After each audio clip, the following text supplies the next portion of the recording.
Olá pessoal, sejam bem-vindos a mais um Curtas Técnicos e hoje a gente vai falar sobre ureia e creatinina, super importantes na nossa rotina. Vamos lá?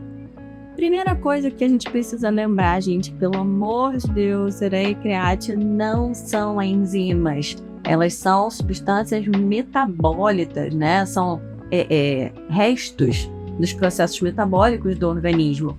Então, qual é a diferença? As enzimas, elas são proteínas que são especializadas e aceleram reações no organismo. A gente lembra disso lá de química, lá no segundo grau, né? Que elas causam a aceleração desses processos. Então, elas possuem uma função que é ativa, né? Ao contrário dos metabólitos. Então, as enzimas, elas são como pequenos trabalhadores que vão ajudar na construção de uma casa, por exemplo, né? Que vai ser a nossa reação química. Já os metabólitos não, eles são produtos finais, né, ou intermediários das reações metabólicas. Então, a gente tem, por exemplo, os ciclos, né, metabólicos no organismo. Vocês lembram lá do ciclo de Krebs, do ciclo da amônia, do ciclo da ureia, vários ciclos no nosso organismo. E resultando desses ciclos, a gente tem algumas substâncias que vão ser eliminadas, né, como, por exemplo, a ureia e a creatina, tá? Então, a gente tem esses metabólitos que não possuem nenhuma função ativa, né? Eles não causam nenhuma reação no nosso organismo. Qual é a função deles? Eles são marcadores, beleza?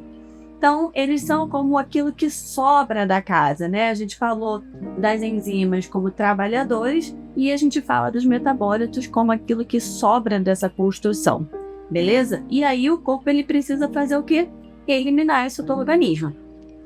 Algumas enzimas a gente já falou, né, em outros vídeos, como a fosfatase alcalina, a gama-glutamiltransferase, né, a alanina aminotransferase. Então, a gente tem sempre essa terminação ase quando a gente fala de enzimas, beleza? Continuando, então vamos entrar agora, falar da ureia. Vocês estão vendo aí no cantinho do slide o ciclo da ureia. É claro que a gente não vai detalhar aqui porque não dá tempo, mas a ureia, lembrando, ela é formada no fígado, então ela pode ser usada em determinadas situações como um parâmetro para a função hepática, tá? A gente usa ela como marcador renal porque ela é eliminada pelos rins, mas num caso de insuficiência hepática, né, numa insuficiência hepática grave, a gente pode ter uma baixa formação de ureia, ok? Então, a gente tem uma formação no fígado a partir do metabolismo, né, de algumas proteínas, e depois ela vai ser filtrada lá pelos glomérulos renais e eliminada na urina, beleza? Uma pequena parte vai ser reabsorvida, mas isso acontece principalmente em condições de desidratação desse animal.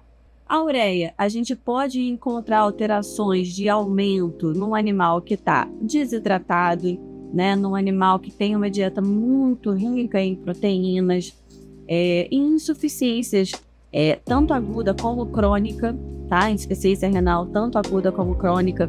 No caso de sangramentos ativos, né, por conta de proteínas digeridas, e no caso até de uso de alguns medicamentos como os corticoides.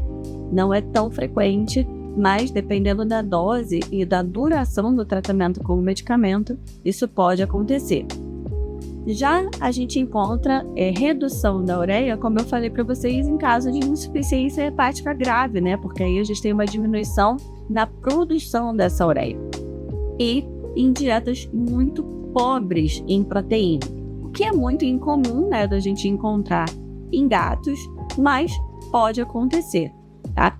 Nos gatos, especificamente, um aumento da ureia nem sempre vai indicar que a gente tem uma doença renal crônica, né? A gente acabou de ver as causas para aumento de ureia, então a gente precisa sempre juntar esse aumento da ureia com outras alterações, incluindo aí o aumento da creatinina, mas também outros exames A ureia ela é mais sensível a mudanças na dieta, então a gente pode ter alteração nessa concentração de ureia por alteração nutricional, tá?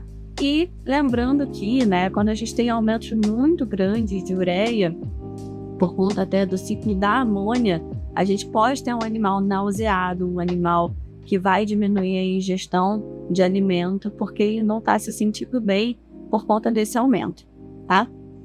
E a creatinina, né? De onde vem a creatinina? A creatinina ela vem a partir do metabolismo muscular. Então a gente tem lá a creatina fosfato, né? Esse metabolismo da creatina fosfato, e isso ele é utilizado como uma fonte energética para os músculos, tá? Então, quanto mais músculo esse animal tem, maior é a produção de creatinina.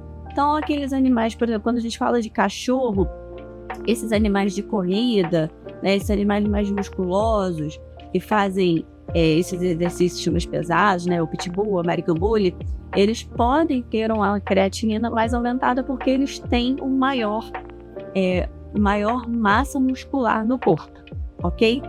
Então, a gente precisa lembrar que a create ela está diretamente relacionada com a massa muscular do animal.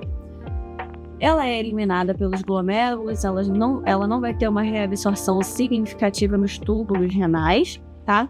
E por conta disso, ela é mais específica da filtração glomerular do que a ureia.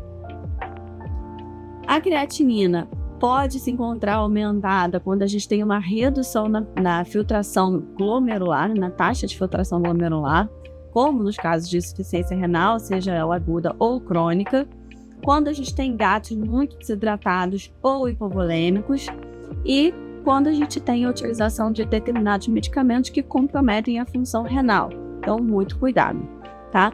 E a gente pode ter falsos aumentos naqueles gatos que são muito musculosos, né? Gatos muito grandes, que têm uma massa muscular mais elevada. Gatos jovens, né, eles tendem a ter uma taxa de create maior do que a dos gatos idosos. Por quê? Os gatos idosos, eles já começam a fazer quadros de sarcopenia. Então, muita atenção, inclusive, justamente nos gatos idosos, porque a gente vai ter, com essa diminuição de massa muscular, diminuição no nível de create. E aí a gente pode ter uma falsa sensação de que esse animal tem uma saúde renal estável. E muitas vezes ele já é um renal crônico, beleza? Então, vamos lembrar, né, que se eu estou falando de gato idoso, eu estou falando não só de sarcopenia, mas também de uma possibilidade de hipertireoidismo. E aí o hipertireoidismo, por aumentar a taxa metabólica do organismo, ele pode fazer um falso valor dentro da normalidade, tanto de ureia como de create, tá? Então a gente nunca pode se valer de um único exame, uma única avaliação, só de ureia e create para dizer que esse animal é ou não é um nefropata, beleza? Então só para a gente lembrar, se eu tenho creatinina baixa, eu preciso sempre lembrar de uma possibilidade de hipertireoidismo, mas eu também preciso avaliar a massa muscular desse animal. Show?